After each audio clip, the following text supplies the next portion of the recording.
निर्वाचन 2026 हेतु निर्वाचन कार्यक्रम के संपर्क में की जा रही है। मैं ये बताना चाहूंगी कि राज्य के अंतर्गत कुल 48 नगर पालिकाओं में आम निर्वाचन कराया जाना प्रस्तावित है।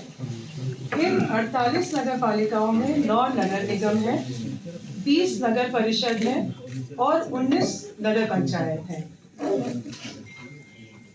इन 48 नगर पालिकाओं में कुल 1087 वार्डों में वार्ड पार्षदों तथा उप सभी नगर पालिकाओं के महापौर तथा अध्यक्ष का प्रत्यक्ष निर्वाचन गैर दलीय आधार पर कराया जाएगा।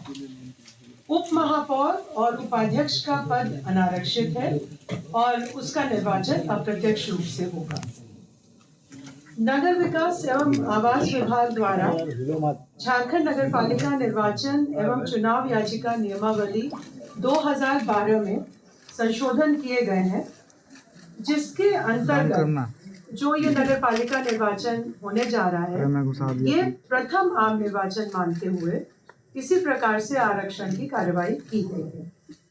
दूसरी चीज ये है कि पिछड़ा वर्ग के अंतर्गत अत्यंत पिछड़ा वर्ग 1 और पिछड़ा वर्ग 2 के लिए आरक्षण का प्रावधान किया गया है।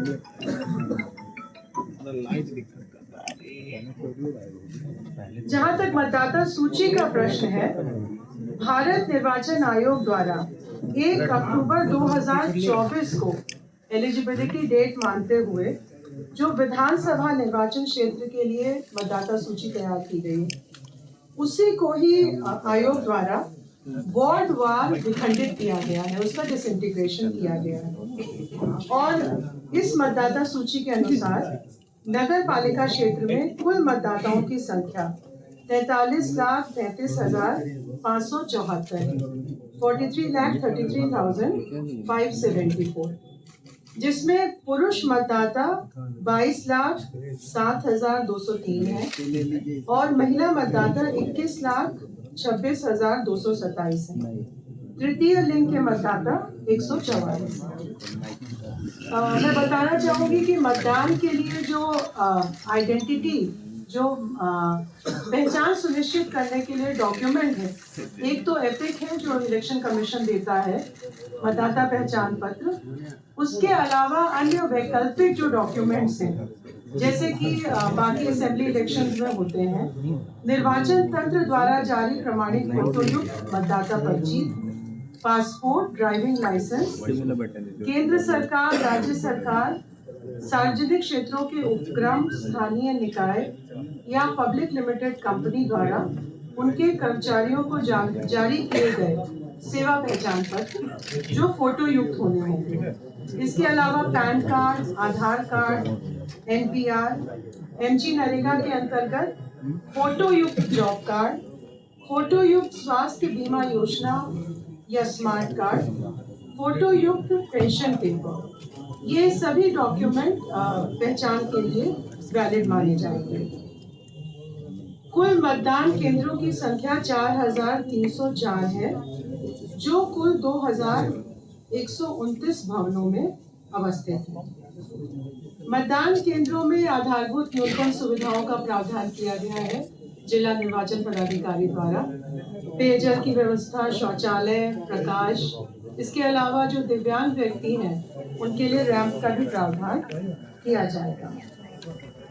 विधि व्यवस्था और सुरक्षा बलों की तैनाती, इस हेतु 8 जनवरी 2026 को एक बैठक यहाँ आयोग में आयोजित की गई थी, जिसमें नगर विकास एवं आवास विभाग, गृह विभाग, अपर पुलिस महानिदेशक अभियान, सभी जिला निर्वाचन पदाधिकारी, सभी सीनियर SP इसमें सम्मिलित हुए थे डायरेक्टली और VC के माध्यम से।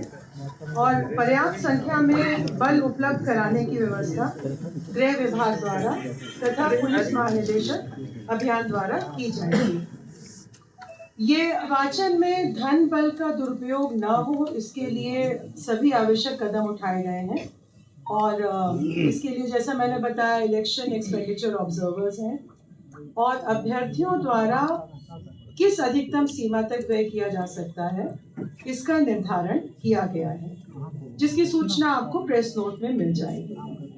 ये भी निर्देश दिया गया है कि जो भी महत्वपूर्ण चरण है इस निर्वाचन के, जैसे कि नॉमिनेशन फाइल करना, उनकी स्क्रूटिनी करना, जब प्रचार प्रसार होता है तो जो महत्वपूर्ण बैठकें हैं, सभा जुलूस, मतगणना, ये इसमें वीडियोग्राफी कराने का निर्देश डिप्टी कमिश्नर्स को, जिला निर्वाचन पदाधिकारी को दिया गया है। जो निर्वाचन प्रक्रम है, जो ये आम निर्वाचन है, इसका तिथिवार मैं बताना चाहूँगी कि कल यानी 28 जनवरी 2026 को जिला निर्वाचन पदाधिकारी जो संबंधित नगर पालिका से संबंधित है, वो प्रपत्र 5 में निर्वाचन की सूचना प्रकाशित करेंगे। 29/1/2026 से 4/2/2026 तक नाम निर्देशन करने की तिथि है, यानी नॉमिनेशन फाइल करने की तिथि है। इसकी स्क्रूटनी 5 फरवरी 2026 को की जाएगी। नॉमिनेशन वापस लेने की तिथि 6 फरवरी 2026 है। निर्वाचन प्रतीक आवंटन की तिथि 7 फरवरी है। सिंबल अलॉटमेंट 7 फरवरी को किया जाएगा। और अगर निर्विरोध निर्वाचन नहीं होता है तो मतदान की तिथि 23 फरवरी 2026 होगी और मतदान की अवधि होगी प्रातः 7 बजे से अपराह्न 5 बजे तक। मतगणना की तिथि 27 फरवरी 2026 को होगी। तो ये पूरी प्रक्रिया 28 जनवरी 2026 से प्रारंभ होकर 27 फरवरी 2026 तक समाप्त हो जाएगी। धन्यवाद। ये संवेदनशील बूथों की संख्या है 2445 कुल पूरे राज्य में, पूरे झारखंड में, और अति संवेदनशील है 896 896। कुछ बूथों को इधर से उधर जहाँ पिछले बार था वहाँ पर नहीं इसका तो ये एक एक बूथ वार अगर आप पूछेंगे तभी बताया जा सकेगा, क्योंकि इसमें ये होता है कि जिला निर्वाचन पदाधिकारी प्रस्ताव भेजते हैं और जो हमारा निर्देश है उसके आलोक में यदि वो सभी शर्तों को पूरा करता है तो उसका अनुमोदन आयोग द्वारा दिया जाएगा। इसके बारे में जो मैंने बताया कि जो हमारा इलेक्शन एक्सपेंडिचर का प्रावधान है, उस प्रावधान के अंतर्गत जो भी कार्य किया जाएगा वो उसमें कवर होगा। जो वो खर्चा है उसको रिपोर्ट करना होगा जिला निर्वाचन पदाधिकारी को कि मैं कितना व्यय कर रहा हूँ, कितना खर्चा कर सकते हैं वार्ड पार्षद। और मैंने इसमें प्रेस नोट में आपको पूरी जानकारी मिल जाएगी। बता दीजिए तीनों पोस्ट का बता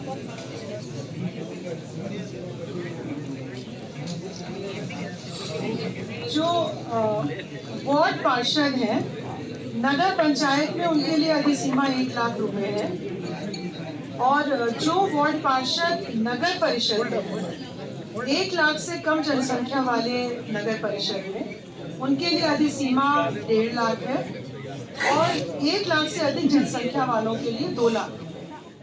सर्टिफिकेट किसका वैलिड होगा, कास्ट सर्टिफिकेट जो कार्मिक विभाग का निर्देश है, कार्मिक विभाग की जो अधिसूचना है उसके आलोक में जो भी कॉम्पिटेंट है उनके द्वारा निर्गत कास्ट सर्टिफिकेट मान्य होगा।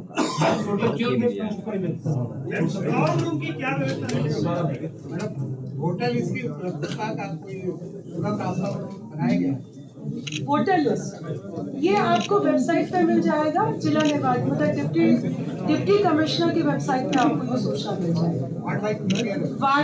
वार्ड वाइज विखंडित की गई जो मतदाता सूची।